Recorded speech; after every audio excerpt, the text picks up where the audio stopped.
Good morning and Jahan students. Today we will study once again about chemical bonding. It's the class of class 11th. Okay, see here the topic, the chapter is fourth one, and what we are going to study is chemical bonding. The topics that we will cover today are written over here: exception of octet rule, thereafter formal charge, and thereafter bond parameters, and lastly we will study about the resonance. So we are starting with the first topic, exception of octet rule. Exception of octet rule. Octet rule. जैसा कि आपको बताया गया कि कोई atom reaction क्यों करता है, इसलिए कि उसके आउटर मोस्ट शेल में, जिसे हम लोग डिफरेंशिएटिंग सेल भी कहते हैं, और इसी को हम लोग वैलेंस सेल भी कहते हैं। यहाँ थोड़ा इस पिक्चर के माध्यम से हम इसे और अच्छे समझ लें। मान लीजिए ये आपका न्यूक्लियस है, ये फर्स्ट ऑर्बिट है, सेकंड ऑर्बिट है, ये थर्ड ऑर्बिट है और ये फोर्थ ऑर्बिट है। तो यहाँ ये जो ऑर्बिट होती है इसका नाम है वैलेंस ऑर्बिट। वैलेंस ऑर्बिट, इसका एक दूसरा नाम आता है differentiating orbit. Differentiating orbit, differentiating orbit, एक नाम ये है। इसे हम लोग पेनल्टीमेट ऑर्बिट कहते हैं, पेनल्टीमेट ऑर्बिट। और लास्टली जो ऑर्बिट हमारे काम का है वो ये है, इसे हम लोग एंटी पेनल्टीमेट ऑर्बिट कहते हैं। Anti penultimate orbit, penultimate orbit. ये डायग्राम के माध्यम से हम लोग जो महत्वपूर्ण ऑर्बिट्स हैं केमिस्ट्री में, एटम में, उसे हम लोग समझने की कोशिश कर रहे हैं। जो सबसे बाहर की ऑर्बिट है उसे वैलेंस शेल कहते हैं, वैलेंस ऑर्बिट कहते हैं, क्योंकि यही इलेक्ट्रॉन क्या करते हैं, रिएक्शन में पार्टिसिपेट करते हैं। अब यहाँ रीजन क्या हम लिखेंगे, दे कंस्टिट्यूट वैलेंसी, दे कंस्टिट्यूट वैलेंसी। चूंकि ये वैलेंसी का निर्माण करते हैं इसलिए इन्हें हम लोग वैलेंस ऑर्बिट कहते हैं। और इसे डिफरेंशिएटिंग ऑर्बिट भी कहते हैं। कारण ये है कि यहाँ जो इलेक्ट्रॉन्स होते हैं वो इलेक्ट्रॉन बाकी इलेक्ट्रॉनों से अलग होते हैं। क्यों अलग होते हैं? क्योंकि बाकी इलेक्ट्रॉन रिएक्शन में भाग नहीं लेता, लेकिन ये क्या करता है, रिएक्शन में भाग लेता है, इसलिए एक अलग इलेक्ट्रॉन, इसलिए इसे हम लोग डिफरेंशिएटिंग ऑर्बिट कहते हैं। Because these electrons are different, these electrons are different from other electrons। अब ये डिफरेंट दूसरे इलेक्ट्रॉन की तुलना में क्यों है? रीजन बहुत साफ है कि इलेक्ट्रॉन रिएक्शन में भाग लेते हैं लेकिन बाकी इलेक्ट्रॉन रिएक्शन में भाग नहीं लेते, इसलिए हम लोग इसे डिफरेंशिएटिंग ऑर्बिट भी कहते हैं। ये आपका पेनल्टीमेट ऑर्बिट है और आपका ये एंटी पेनल्टीमेट ऑर्बिट है। यही ऑर्बिट्स जो है केमिस्ट्री में काम के होते हैं। अब जैसे ट्रांजिशन एलिमेंट्स आप पढ़ेंगे तो ट्रांजिशन एलिमेंट्स जब हम लोग पढ़ते हैं, जैसा कि आपने पीरियोडिक टेबल के केस में पढ़ा होगा, तो यहाँ जो कन्फिग्रेशन आता है n-1 D1 to 10 आती है और ns2 यहाँ आता है। यह कन्फिग्रेशन में n-1 जो है ये शो करता है आपका पेनल्टीमेट ऑर्बिट। ये पेनल्टीमेट ऑर्बिट है n-1 से। ये महत्वपूर्ण क्यों है? क्योंकि ये d इलेक्ट्रॉन्स जो हैं टेक पार्ट इन वैलेंसी,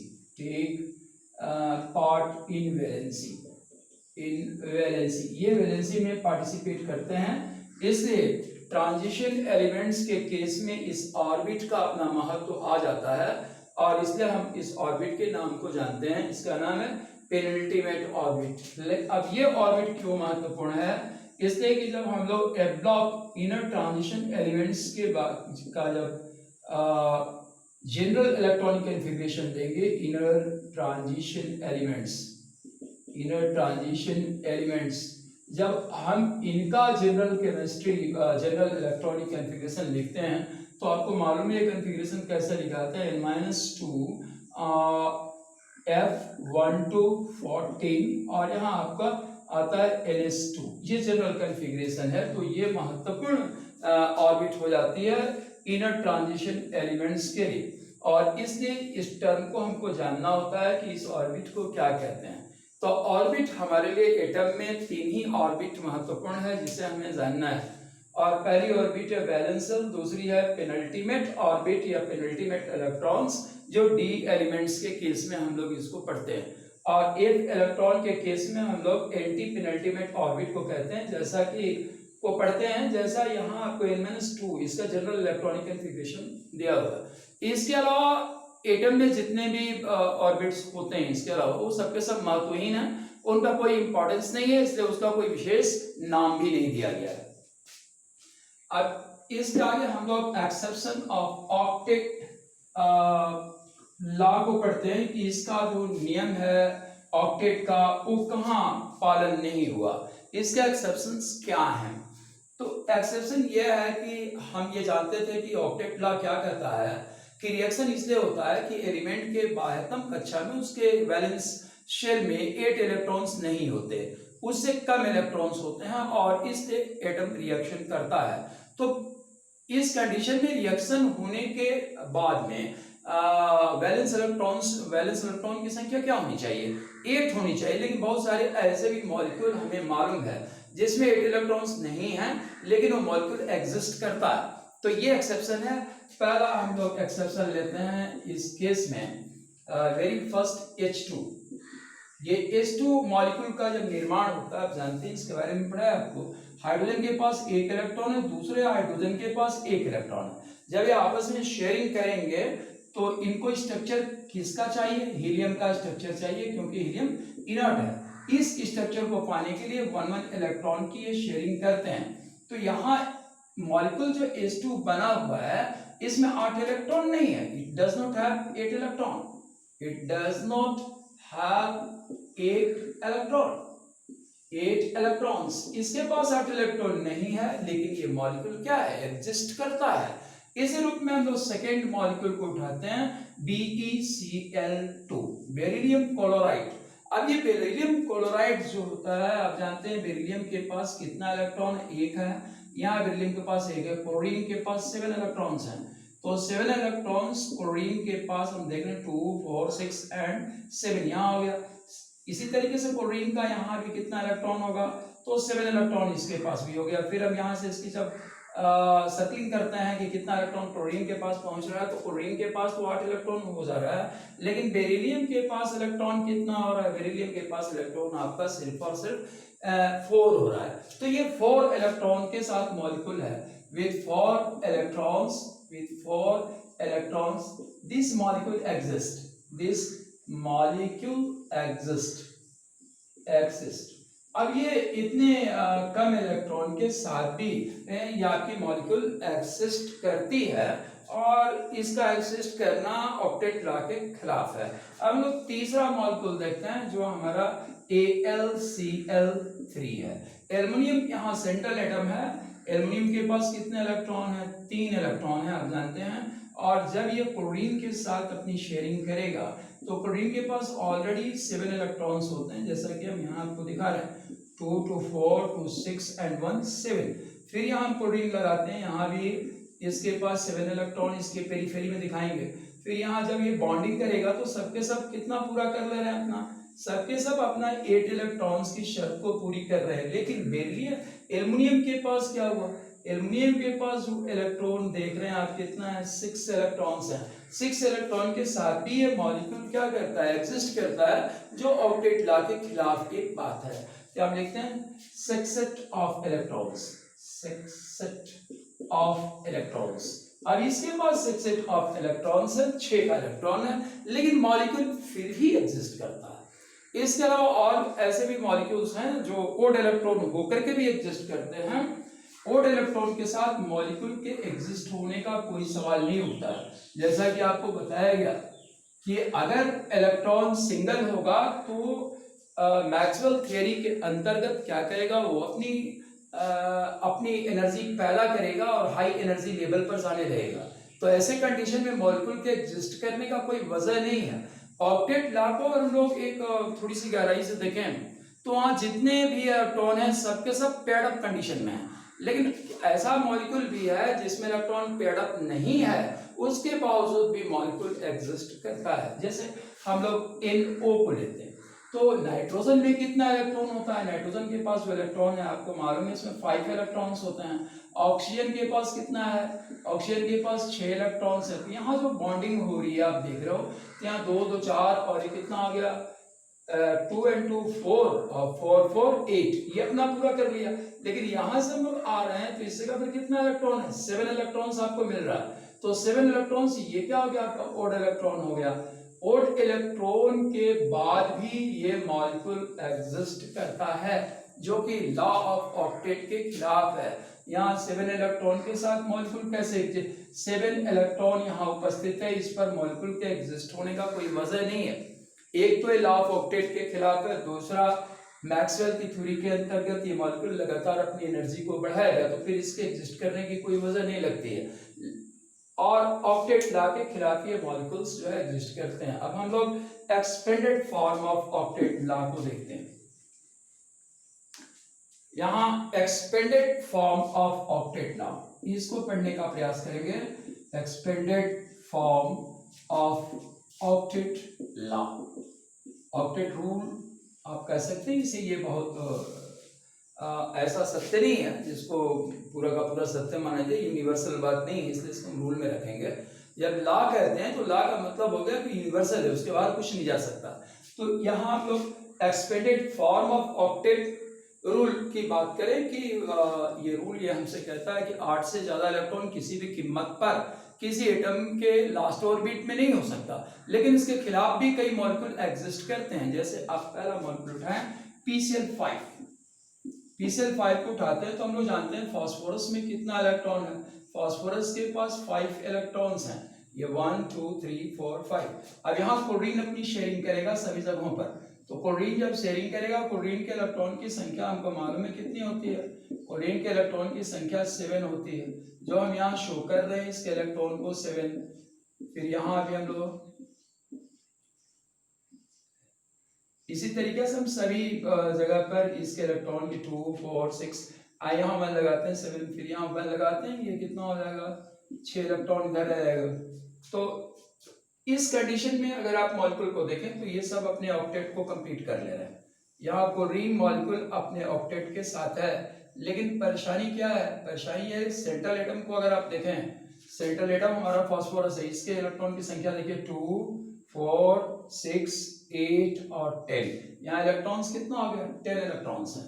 तो 10 इलेक्ट्रॉन्स के होने के बाद भी ये मॉलिक्यूल एग्जिस्ट करता है। जो लॉ ऑफ ऑक्टेट का वायलेशन है, लॉ ऑफ ऑक्टेट जो कहता है उसके खिलाफ ये मॉलिक्यूल एग्जिस्ट कर रहा है, जो कि नहीं होना था, लेकिन ऐसा होता है। तो इस प्रकार के मॉलिक्यूल का एग्जिस्टेंस जो है लॉ ऑफ ऑक्टेट का खिलाफत है। अब हम लोग इसमें दूसरे केस को देखते हैं। दूसरा केस हमारा आएगा SF6। इसे आप देखें SF6, तो हेक्साफ्लोरोसल्फर आप कह सकते हैं, या सल्फर हेक्साफ्लोराइड इसका नाम पड़ेगा, सल्फर हेक्साफ्लोराइड, सल्फर हेक्साफ्लोराइड। ये सल्फर हेक्साफ्लोराइड है, सल्फर हेक्साफ्लोराइड है। पीछे का कंपाउंड जो था वो फास्फोरस पेंटाक्लोराइड था, फास्फोरस पेंटाक्लोराइड, पीछे का मॉलिक्यूल फास्फोरस पेंटाक्लोराइड था, और उसका फार्मूला हमने आपको दिया था PCl5 के रूप में, जिसका लुईस स्ट्रक्चर आपको दिखाएगा। SF6 के केस में आप देखिए तो सल्फर के पास कितने इलेक्ट्रॉन होते हैं, 6 इलेक्ट्रॉन होते हैं, 2 3 4 5 एंड 6। फ्लोरीन क्या है, हेलोजन का एक, हेलोजन फैमिली का एक एलिमेंट है, तो उसके पास कितने इलेक्ट्रॉन होंगे, उसके पास भी इलेक्ट्रॉन 7 होंगे।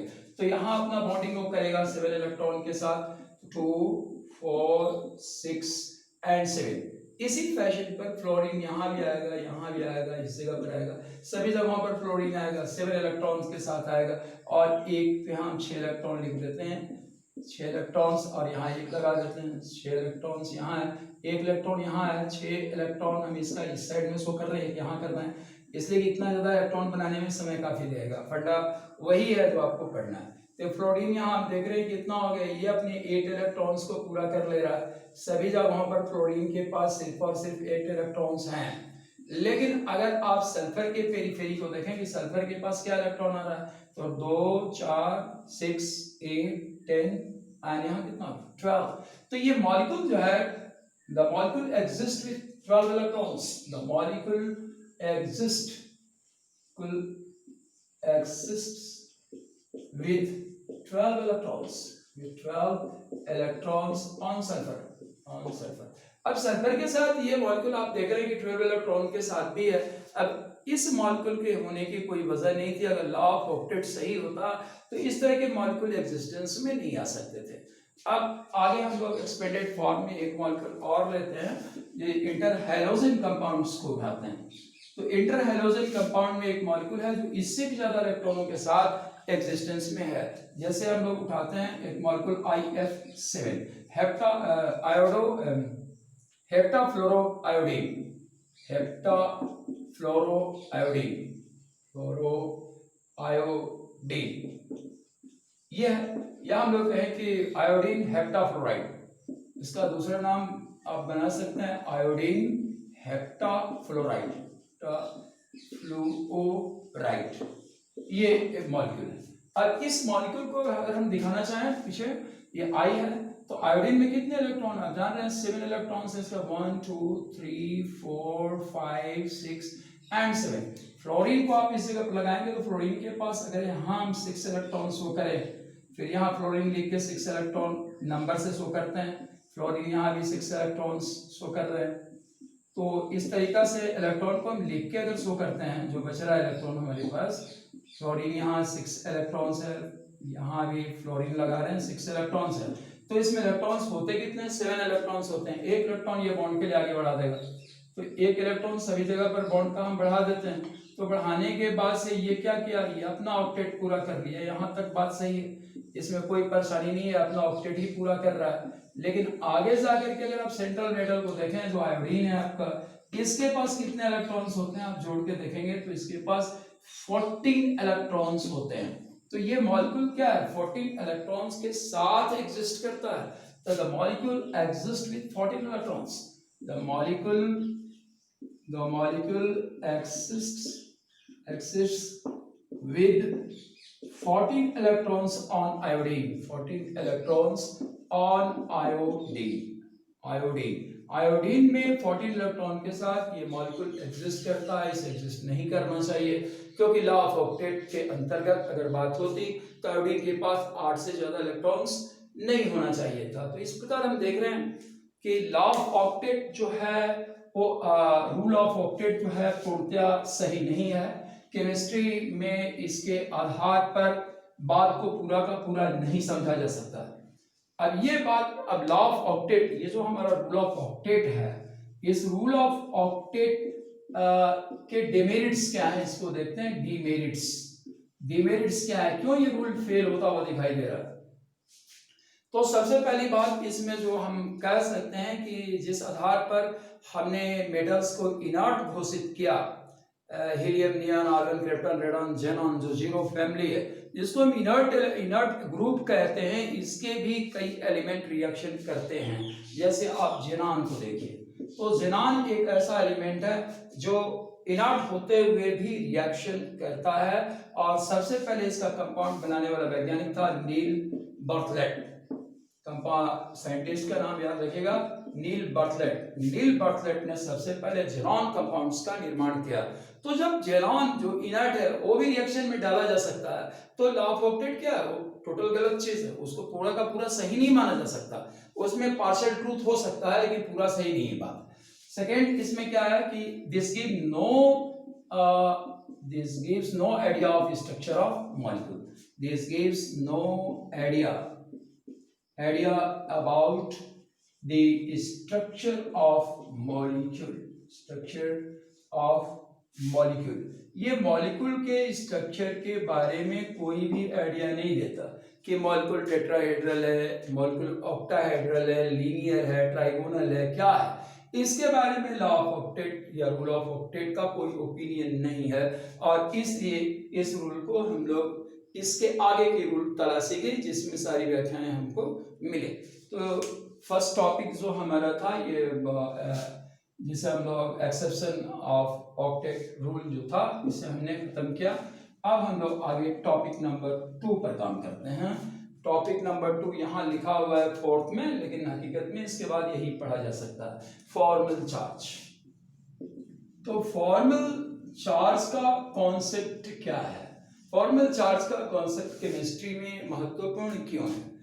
फॉर्मल चार्ज का कॉन्सेप्ट केमिस्ट्री में इसलिए, ये चार्ज वास्तव में होते नहीं, पहले ये समझ लीजिए, ये चार्ज होता नहीं। इस मॉलिक्यूल के किसी भी एटम पर कोई भी चार्ज नहीं होता, क्योंकि मॉलिक्यूल अपने आप में एक ऐसा शब्द है जो बताता है कि इलेक्ट्रिकली न्यूट्रल स्पेसिस है ये। जब इलेक्ट्रिकली न्यूट्रल स्पेसिस ये खुद ही है तो उसके पास चार्ज कहां से आ सकता है? ये संभव नहीं चार्ज आने का, इसलिए इसको फॉर्मल कहा गया, औपचारिक कहा गया। हकीकत नहीं, औपचारिकता है इसके पास, लेकिन ये कॉन्सेप्ट केमिस्ट्री में इसलिए महत्वपूर्ण है। और क्यों महत्वपूर्ण है उस बात को मैं फॉर्मूले में लिख रहा हूं। अब देखिए, reactivity is directly proportional to the mode of charge. यहां इस शब्द को समझिए, ये मोड ऑफ चार्ज की मैं बात कर रहा हूं। पॉजिटिव चार्ज है कि नेगेटिव चार्ज है, पार्शियल चार्ज की क्वांटिटी क्या है, डाइपोल में कितना का डाइपोल बन रहा है, इन सभी बातों पर डिपेंड करता है। तो मॉलिक्यूल के पास चार्ज क्या है वो ये बताएगा कि किसी मॉलिक्यूल का कौन सा एलिमेंट उसमें अगर रिएक्टिव कराया जाएगा तो किस रूप में बिहेव करेगा। तो जब कभी भी मॉलिक्यूलर रिएक्शन को प्रोसीड कराते हैं तो फॉर्मल चार्ज का आइडिया हमको बताता है कि इसका कॉम्बिनेशन कहाँ होगा, किस रेडिकल से होगा। इसलिए एक महत्वपूर्ण कॉन्सेप्ट है। अब फॉर्मल चार्ज को नॉर्मली एफसी से शुरू करते हैं। एफसी से फॉर्मूले के माध्यम से इसे हम लोग निकालते हैं, और इसका फॉर्मूला बड़ा ही सिंपल है। फॉर्मूला क्या है? Total number of electrons on free atom. Total number of electrons on free atom. Free atom पर टोटल नंबर ऑफ इलेक्ट्रॉन्स कितने हैं? इसके बाद number of lone pairs, number of lone pair of electrons. इसके बाद इसमें हम लोग माइनस फिर करेंगे, माइनस हाफ इंटू यहां आ जाएगा bonded pair of electrons, bonded pair of electrons. इस तरह से हम लोग फॉर्मल चार्ज निकालते हैं। ये आपका फॉर्मल चार्ज निकालने का तरीका है। अब हम लोग इसमें एक एग्जांपल के माध्यम से इस फॉर्मल चार्ज को समझने का प्रयास करेंगे। जैसे ओजोन को हम लोग देखते हैं, तो ओजोन में ये ऑक्सीजन है, यहाँ इसका डबल बॉन्ड है इस ऑक्सीजन के साथ, और यहाँ इसका सिंगल बॉन्ड है इस ऑक्सीजन के साथ। अब ये जो बॉन्डिंग हुई है, मान लिया जाए कि यहाँ इसने 2 इलेक्ट्रॉन अपना दिया और 2 इलेक्ट्रॉन यहाँ दे दिया, तो 2 इलेक्ट्रॉन यहाँ दिया तो यहाँ क्या हो गया? डबल बॉन्ड बन गया। ये 2 इलेक्ट्रॉन अपना ये भी लगा चुका है, और यहाँ इस जगह पर जो हम दिखा रहे हैं यहाँ 6 इलेक्ट्रॉन्स अगर इसको देते हैं तो इसका मतलब कि ये कोऑर्डिनेट बॉन्ड है और 2 इलेक्ट्रॉन अकेला ये दे रहा है अपना। मानिए परिस्थिति है, तो यहाँ 2 इलेक्ट्रॉन और 2 4 इलेक्ट्रॉन हो गया। अब इसके पास 2 इलेक्ट्रॉन बच गया जो इसका लोन पेयर के रूप में काम करेगा। अब फ्री एटम से मतलब है कि हमने इसको 1 माना, ये 2 और ये 3 मान लिया। अब इसका फॉर्मल चार्ज निकालते हैं सबस्क्रिप्ट 1 पर। तो ऑक्सीजन जो हम लेते हैं, oxygen with subscript 1, with subscript 1। अब इस पर हम लोग काम करते हैं। सबस्क्रिप्ट 1 के का फॉर्मल चार्ज निकालते हैं। तो FC यहाँ हम लोग निकालेंगे, जैसा कि यहाँ लिखा हुआ है total number of free electrons कितना है, ऑक्सीजन में कितना इलेक्ट्रॉन होते हैं? 6। इसमें कितना लोन पेयर बचा हुआ है? 2। यहाँ हम लिखेंगे 2 and there are -1/2 bonded electrons इसके पास कितने हैं?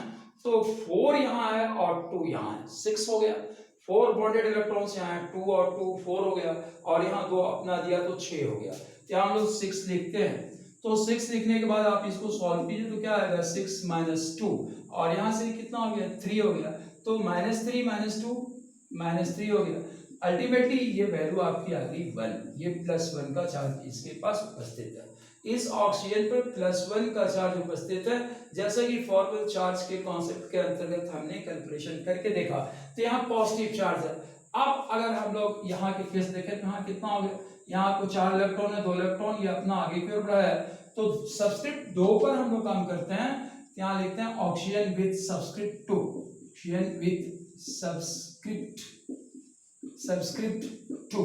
अब इस एटम का फॉर्मल चार्ज निकालते हैं तो Fc इसका क्या हो जाएगा, टोटल इलेक्ट्रॉन सभी जगह बराबर है 6 और माइनस लोन पेयर इसके पास कितना दिख रहा है आपको, लोन पेयर इसके पास 4 दिख रहा है, 2 and 2 4 लोन पेयर इसके पास है, minus bonded pair of electrons हम लोग लगाते हैं तो बॉन्डेड पेयर इलेक्ट्रॉन्स इसके पास 4 है। अब ये कैलकुलेशन में जब हम जाएंगे तो 6 - 4 और -2 तो कितना हो गया, 4 - 2 यानी 6 - 6 इक्वल टू ये 0 हो गया। फॉर्मल चार्ज इस एटम पर 0 है। अब हम लोग तीसरे कैलकुलेशन को लेते हैं। यहाँ आप देखिए for oxygen with subscript 3, oxygen with subscript 3 पर हम फॉर्मल चार्ज की कैलकुलेशन करते हैं।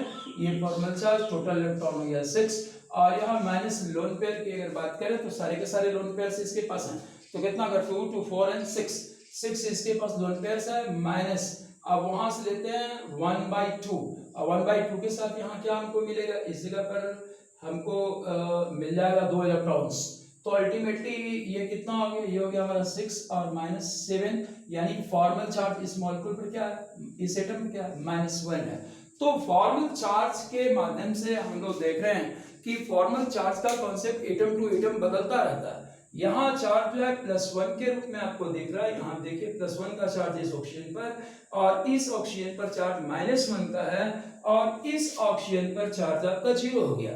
तो फॉर्मल चार्ज एक ऐसा कॉन्सेप्ट है जिसमें डिफरेंट एटम्स पर ये चार्ज अलग अलग होता है और जिस एटम को हम कंसीडर करते हैं उसी एटम को हम लोग फ्री एटम कहते हैं। ठीक है, तो यहाँ फॉर्मल चार्ज हमने पढ़ लिया। उसके बाद से what we have to study is bond parameters। अब बॉन्ड पैरामीटर्स में हम लोग पढ़ने का काम करेंगे कि बॉन्ड पैरामीटर्स क्या होते हैं। तो बॉन्ड बनने के साथ जो चीजें मॉलिक्यूल के बारे में, बॉन्ड के बारे में जानकारी दे उसे हम लोग बॉन्ड पैरामीटर्स कहते हैं। तो what you can say, the concept which gives the proper idea of bonding is called bond parameters। the concepts which give proper idea of bonding, idea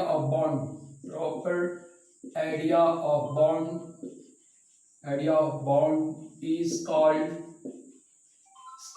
bond parameter, उसे हम लोग बॉन्ड पैरामीटर कहते हैं जो bond के बारे में complete जानकारी हमको दे। तो यहाँ सबसे पहला हम लोग एक कॉन्सेप्ट उठाते हैं, कोवैलेंट रेडियस क्या है पहले ये हम समझते हैं। तो कोवैलेंट रेडियस ये है कि अगर मान लिए मॉलिक्यूल बन चुका है तो इस मॉलिक्यूल के बनने के बाद यहाँ इसका एक न्यूक्लियस, इसका अपना this should not be shown in this way. मान लीजिए कि दो एटम्स जो है आपस में बॉन्डिंग किए हैं, एटम ए है और एटम बी है, ये आपस में बॉन्डिंग करता है। तो इनकी साइज सपोजिंगली ये है और इसका ये बड़ा एटम है, मान लीजिए इसकी साइज को हम लोग इस तरीके से शो करते हैं, ये इस तरीके का साइज है, थोड़ा सर्कल इसका ठीक से नहीं बन रहा है। तो ये है, अब यहाँ से इसके न्यूक्लियस से और ये न्यूक्लियस, ये इसका न्यूक्लियस, तो न्यूक्लियस ये इसका न्यूक्लियस है। इन दोनों न्यूक्लियस के बीच की दूरी ये जो आपको आ रही है RA ये है और RB ये है। तो इस जगह पर कोवैलेंट रेडियस क्या होगा ये हमको समझना है। Covalent radius will be equal to RA plus RB। ये कोवैलेंट रेडियस है आपका, यानी कि ये क्या होगा, इंटर न्यूक्लियर डिस्टेंस है। This is the inter nuclear distance, ये इंटर न्यूक्लियर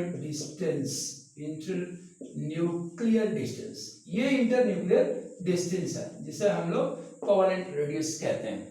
अब इसके बाद एक कॉन्सेप्ट आता है वंडरवॉल रेडियस। तो वंडरवॉल रेडियस क्या है ये समझने की कोशिश करते हैं। वंडरवॉल रेडियस,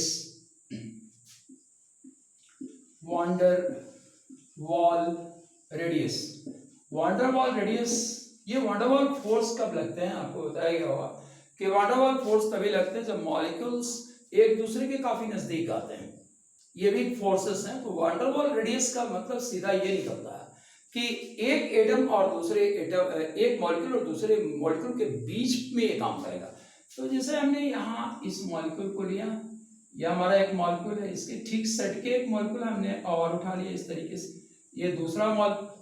अब इन दोनों मॉलिक्यूल्स में यहाँ जो ये मान लीजिए सपोज दैट ये इसका न्यूक्लियस है और ये इसका न्यूक्लियस, ये न्यूक्लियस और ये भी इसका न्यूक्लियस है। तो इस कंडीशन में ये जो डिस्टेंस आपका आता है, दिस डिस्टेंस को, इसे हम लोग कहते हैं क्या, कोवेलेंट रेडियस, सॉरी वांडर वाल रेडियस। ये वांडर वाल रेडियस, वांडर वाल रेडियस, वांडर वाल रेडियस, ये वांडर वाल रेडियस आपका कहलाता है। सो वांडर वाल रेडियस कहते हैं। वांडर वाल फोर्स से आप समझिए कि दो मॉलिक्यूल्स जब तक एक दूसरे से जुड़ेंगे नहीं, वांडर वाल फोर्स काम नहीं कर सकता। इस प्रकार से ये जो वांडर वाल रेडियस होता है, दो मॉलिक्यूल को ठीक सामने रख करके और इसके न्यूक्लियस और इसके न्यूक्लियस के बीच की दूरी को मेजर करते हैं, और मेजर करने पर जो डिस्टेंस आता है, जो भी उसका लेंथ आता है, उसे हम लोग वांडर वाल रेडियस कहते हैं। इसके बाद now next topic will be our bond length, sorry bond length, bond angle. Bond angle, bond angle जो है इंपॉर्टेंट कॉन्सेप्ट है बॉन्ड का। सामान्य रूप से आप इसे जानिए कि जब कभी भी बॉन्ड का निर्माण होता है तो उसकी वैलेंसी का ओरिएंटेशन स्पेस में क्या है, किस तरह से उसकी वैलेंसी स्पेस में ओरिएंटेड है, किस एंगल पर ओरिएंटेड है, इसे ही हम लोग बॉन्ड एंगल कहते हैं। तो bond angle is what? Bond angle shows the orientation of valency of an atom, orientation of valency of an atom in space में उसकी वैलेंसी किस रूप में ओरिएंटेड है। जैसे कि आप जानते हैं CH4 क्या होता है, CH4 आपका टेट्राहेड्रल मॉलिक्यूल, टेट्राहेड्रल मॉलिक्यूल, ये टेट्राहेड्रल मॉलिक्यूल। अब जब ये टेट्राहेड्रल मॉलिक्यूल है तो आपने क्लास 10th में इसके बारे में पढ़ा होगा कि इसके ये कार्बन है और इसकी वैलेंसीज के बीच में कितने का एंगल होता है, तो 109 डिग्री 28 मिनट, ये इसका एंगल होता है। अब इस तरीके से CH4 जो मॉलिक्यूल बनेगा उसमें 109 डिग्री एंड 28 मिनट से दो वैलेंसी आपस में सेपरेटेड होंगे। यहाँ भी 109 डिग्री 28 मिनट होगा, इस जगह पर भी 109 डिग्री एंड 28 मिनट होगा, और यहाँ भी 109 डिग्री एंड 28 मिनट होगा। तो यहाँ से हम लोग देखते हैं बॉन्ड एंगल क्या है, वैलेंसी किसी एटम का स्पेस में जिस एंगल पर ओरिएंटेड होता है, तो जब वो रिएक्शन करेगा, मॉलिक्यूल जो बनेगा वो बॉन्ड भी उसी एंगल पर ओरिएंटेड होगा, और जिस एंगल पर बॉन्ड ओरिएंटेड है वो वैलेंसी ही था उसका, इसलिए हम लोग इसको बॉन्ड एंगल कहते हैं। बॉन्ड एंगल एक इंपॉर्टेंट कॉन्सेप्ट है केमिस्ट्री का। अगर बॉन्ड एंगल को हम ठीक से नहीं समझेंगे तो बहुत सारी बातें केमिस्ट्री की हम समझने में चूक जाएंगे, इसलिए बॉन्ड एंगल का कॉन्सेप्ट हम लोग पढ़ते हैं। आगे जो हमारा टॉपिक है, टॉपिक नंबर 3 जो आएगा वो बॉन्ड लेंथ आएगा। अब इस बॉन्ड लेंथ को देखते हैं हम लोग कि बॉन्ड लेंथ क्या है। बॉन्ड लेंथ, जब बॉन्ड बनता है तो बॉन्ड बनने में इंटरन्यूक्लियर डिस्टेंस जो होती है उसे हम लोग बॉन्ड लेंथ कहते हैं। सपोजिंगली ये एक एटम था, इसने इसके साथ रिएक्शन किया और ये मॉलिक्यूल का निर्माण हुआ, तो यहाँ से यहाँ की जो दूरी होती है that is called bond length. इसे हम लोग बॉन्ड लेंथ नॉर्मली कहते हैं। ये हमारा बॉन्ड लेंथ बनता है, this is called bond length. ये इंटरन्यूक्लियर डिस्टेंस होता है बॉन्ड लेंथ। याद देखिए है क्या वास्तव में, इंटरन्यूक्लियर डिस्टेंस है, इंटरन्यूक्लियर डिस्टेंस है, इंटरन्यूक्लियर डिस्टेंस ये कितने नजदीक आ रहा है। अब यहाँ एक कॉन्सेप्ट हमको जानना है कि single bond is bigger than double bond is bigger than triple bond. अब यहाँ हम लोग देखेंगे शॉर्टेस्ट बॉन्ड कौन है, तो शॉर्टेस्ट बॉन्ड जो होता है, शॉर्टेस्ट बॉन्ड ट्रिपल बॉन्ड होता है। और मिडिल ऑर्डर का बॉन्ड कौन है, middle order bond, middle order bond जो आपको यहाँ मिलेगा वो डबल बॉन्ड है। और बिगेस्ट लार्जेस्ट बॉन्ड कौन है, लार्जेस्ट बॉन्ड जो है वो आपका सिंगल बॉन्ड है, सिंगल बॉन्ड लार्जेस्ट होता है। अब ये कॉन्सेप्ट केमिस्ट्री में क्यों महत्वपूर्ण है, इसको समझते हैं। Stability is inversely proportional to bond length. अब जितना कम बॉन्ड लेंथ होगा मॉलिक्यूल उतना ही क्या होगा, स्टेबल होगा। तो जितना कम बॉन्ड लेंथ होगा उतना ही मॉलिक्यूल स्टेबल होगा। बॉन्ड लेंथ जितना ज्यादा होगा मॉलिक्यूल उतना ही कम स्टेबल होगा। इसलिए जब आप क्लास 11th में हाइड्रोजन की केमिस्ट्री पढ़ेंगे आगे चल करके, तो केमिस्ट्री ऑफ हाइड्रोजन, यहाँ इसको समझने के लिए मैं दे रहा हूँ, एक चैप्टर है आपके अंदर आपके बुक में, chemistry of hydrogen. Chemistry of hydrogen, hydrogen की जब आप केमिस्ट्री पढ़ेंगे तो इसकी केमिकल प्रॉपर्टीज बहुत ज्यादा नहीं मिलेगी पढ़ने के लिए आपको। तो क्या लिखेंगे, the chapter is very small, the chapter is very small, chapter is very small.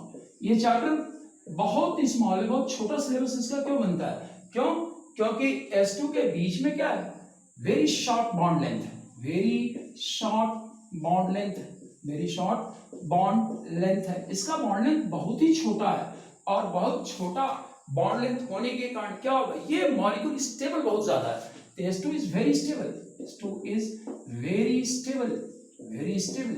अब ये चूंकि बहुत स्टेबल मॉलिक्यूल है, इसलिए इट हैज few reactions, इसलिए इसका रिएक्शन क्या है, बहुत कम मिलेगा आपको।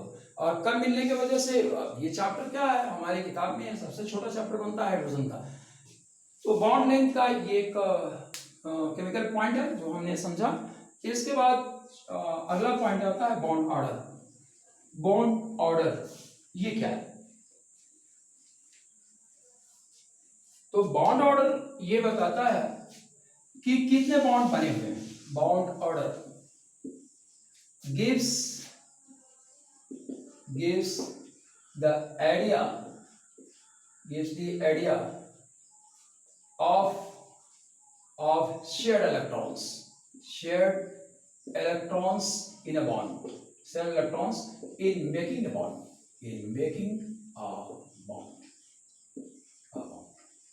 एक बॉन्ड के बनने में कितना इलेक्ट्रॉन शेयर्ड हुआ है, इसका आइडिया बॉन्ड ऑर्डर देता है। तो यहाँ हम लोग देखते हैं कि अगर एक इलेक्ट्रॉन शेयर होता है H, शेयर्ड इलेक्ट्रॉन्स कितना, 1 इलेक्ट्रॉन शेयर्ड, तो यहाँ बॉन्ड ऑर्डर क्या होगा, यहाँ बॉन्ड ऑर्डर हो जाएगा सिंगल। और O2 हम लोग लिखते हैं यहाँ, तो इस जगह पर ये मॉलिक्यूल अगर रिप्रेजेंट किया जाए वो डबल बॉन्ड O ये होता है, ये डबल बॉन्ड आ रहा है, तो इसका बॉन्ड ऑर्डर क्या हो जाएगा, बॉन्ड ऑर्डर इसका हो जाएगा सेकेंड। और नाइट्रोजन को लेते हैं, नाइट्रोजन में कितना इलेक्ट्रॉन शेयर किया गया है, तो नाइट्रोजन और नाइट्रोजन के बीच में 3 पेयर इलेक्ट्रॉन्स की शेयरिंग हुई है जो हम जानते हैं। तो ये 3 पेयर इलेक्ट्रॉन्स की शेयरिंग होने की वजह से यहाँ क्या होगा, कौन सा बॉन्ड बनेगा, N ट्रिपल बॉन्ड N। तो यहाँ बॉन्ड ऑर्डर क्या हो जाएगा, ये बॉन्ड ऑर्डर विल बी 3, ये बॉन्ड ऑर्डर 3। तो इस प्रकार हम लोग देखते हैं कि बॉन्ड ऑर्डर हमको बताता है कि सिंगल बॉन्ड बन रहा है, डबल बॉन्ड बन रहा है, ट्रिपल बॉन्ड बन रहा है। और जब सिंगल डबल ट्रिपल का आइडिया हमको मिल जाता है तो उसके हिसाब से हम लोग क्या करते हैं, मॉलिक्यूल की स्टेबिलिटी के बारे में प्रेडिक्शन देते हैं कि अगर सिंगल बॉन्ड है तो मॉलिक्यूल ज्यादा स्टेबल नहीं है, डबल बॉन्ड है तो थोड़ा ज्यादा स्टेबल है, ट्रिपल बॉन्ड है तो सबसे ज्यादा स्टेबल है, ये फैक्टर मिलता है। तो ये हमारा बॉन्ड पैरामीटर्स था। और लास्ट टॉपिक जो हमारा है, लास्ट वन, रेजोनेंस, इसको समझने की कोशिश करते हैं, जो हमारा लास्ट टॉपिक है।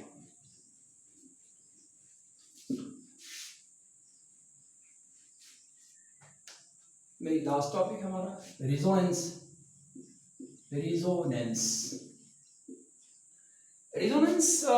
एक्चुअल में केमिस्ट्री में कहाँ से पहुंचा, तो हम लोग इसकी छोटी सी बात ऑर्गेनिक केमिस्ट्री से जोड़ के इसको समझने का प्रयास करते हैं कि कैकुले ने क्या किया कि जब बेंजीन का स्ट्रक्चर केमिस्ट्री में खोजा जा रहा था, बेंजीन आपका C6H6 है, जब इसका स्ट्रक्चर बनाया जा रहा था तो ये स्ट्रक्चर बन नहीं पा रहा था, स्ट्रक्चर नहीं बन रहा था, साइंटिस्ट पूरी ताकत लगाए, स्ट्रक्चर ये बना नहीं।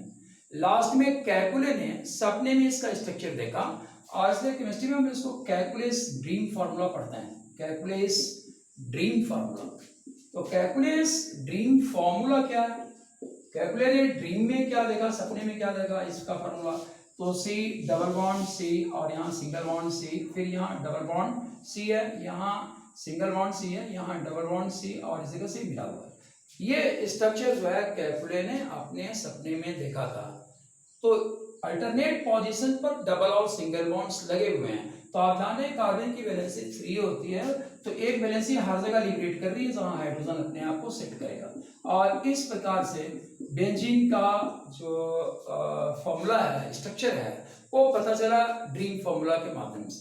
लेकिन हुआ क्या, जब स्पेक्ट्रोस्कोपिक मेजरमेंट इस पर लगाए गए, तो स्पेक्ट्रोस्कोपिक मेजरमेंट के साथ बहुत सारी समस्याएं यहाँ खड़ी हो गई।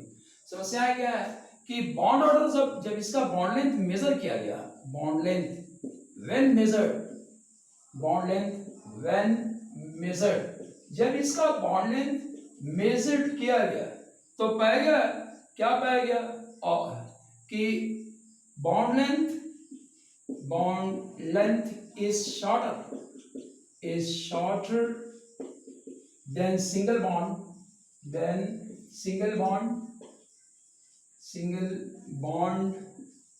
bond and bigger than double bond,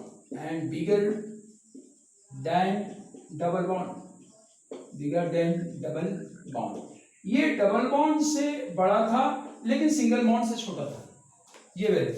और क्या था, सभी के बीच में बॉन्ड लेंथ क्या थे, बराबर थे। All bond lengths are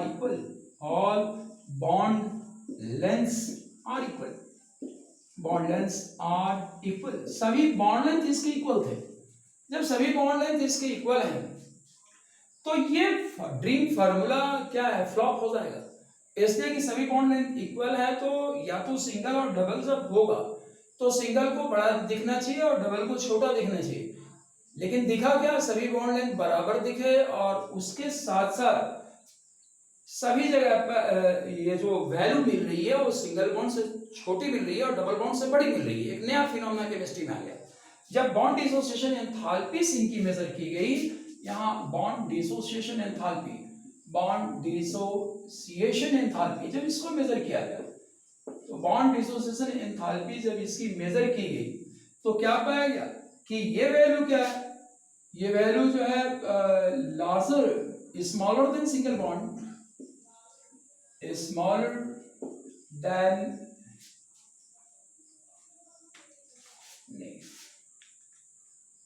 bond dissociation enthalpy जो मिली वो ग्रेटर देन सिंगल बॉन्ड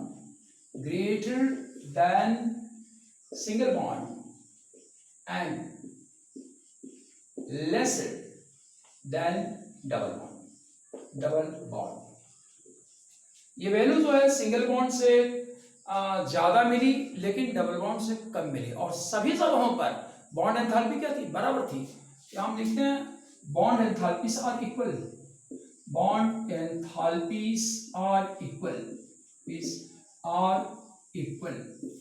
सभी जगह पर बॉन्ड एंथैल्पी क्या थी, बराबर थी। सभी जगह पर बॉन्ड लेंथ क्या था, बराबर था।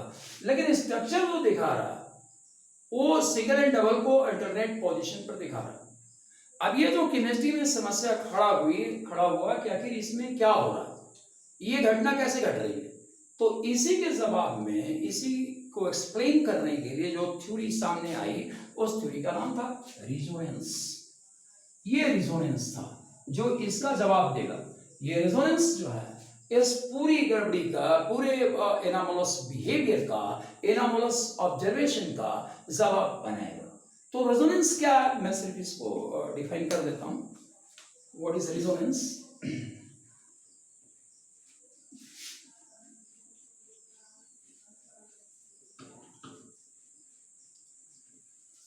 ऐसी है resonance. Resonance is a phenomenon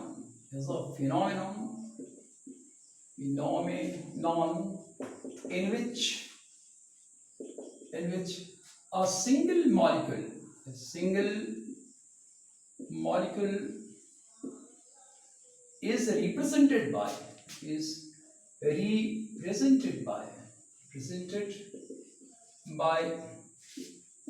different electronic formula,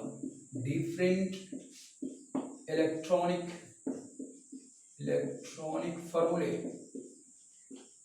formulae each satisfying law is satisfying octet rule.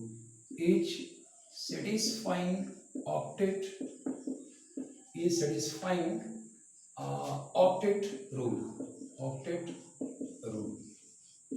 Yeah. So resonance is a phenomena in which a single molecule is represented by different electronic formula called canonical diagrams. Canonical diagrams. एक ही molecule को different electronic formula से दर्शाया जा सकता है और हर molecule में क्या होगा, तो लॉ ऑफ ऑक्टेट इसमें एक्टिव आपको दिखाई देगा। लास्टली मैं बेंजीन का कैनोनिकल डायग्राम्स बनाता हूँ। देखिए कैनोनिकल डायग्राम्स ऑफ बेंजीन,